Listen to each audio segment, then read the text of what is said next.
Aksi pencurian sepeda motor di sebuah rumah kos terjadi di Kecamatan Tabanan. Kali ini korbannya bernama Made Ayu Indah Dewi, perempuan asal Jembrane yang ngekos di Jalan Jepun, Banjar Tegal, Blodan, Desa Daupeken, Tabanan. Kompol Inyoman Sumantara pada Kamis 4 Januari menyebutkan pencurian ini dilaporkan korban yang diantar beberapa orang saksi ke Polsek Tabanan pada Kamis pagi sekitar pukul 8 WITA.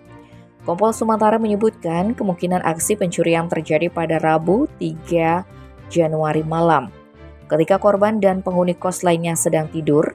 Adapun kronologi kejadian disebutkan, Sumantara pada Rabu malam setelah pulang dari bekerja, korban bersama dengan tetangga kosnya pergi ke Pasar Senggol Tabanan untuk membeli makanan.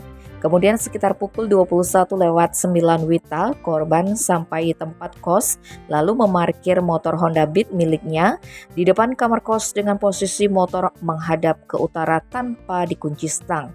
Kemudian korban langsung masuk ke kamar untuk istirahat.